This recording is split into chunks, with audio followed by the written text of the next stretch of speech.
Welcome to today's session. Unesco's Global Education Monitoring Report 2019 has been released. The report continues its assessment of progress towards Sustainable Developmental Goal number 4 on education and its 10 targets as well as other related education targets in the SDG agenda. The report examines the educational impact of migration and displacement across all population movements like within and across borders, voluntary and forced, for employment and education. It also reviews progress on education in the 2030 Agenda for Sustainable Development. Now let's understand India-specific issues discussed in the report. Literacy levels in rural households of India dip with seasonal migration. In India, 10.7 million children aged 6 to 14 lived in rural households with a seasonal migrant in 2013.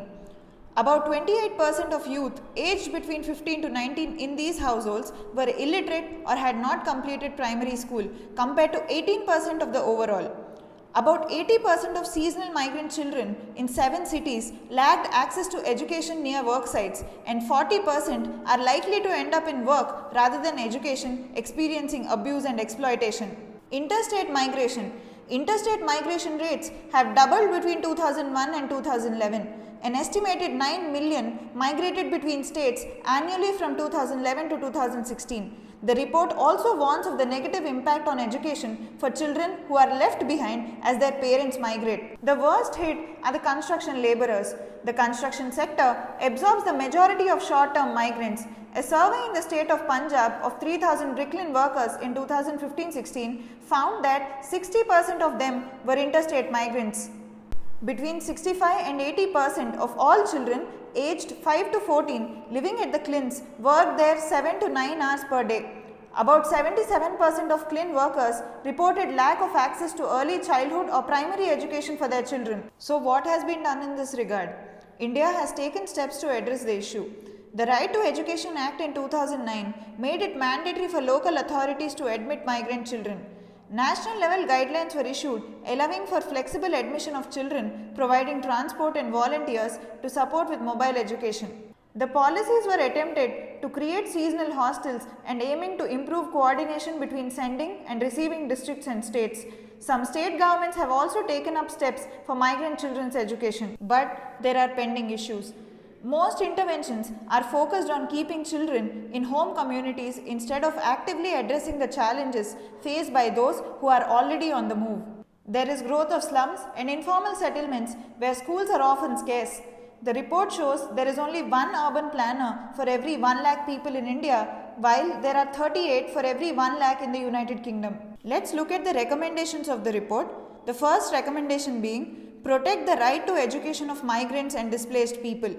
Discriminatory barriers such as birth certificate requirements should be prohibited in national law. Governments must protect migrants and refugees' right to education irrespective of identification documents or residence status and apply laws without exception. Coming to the second recommendation, include migrants and displaced people in the national education system.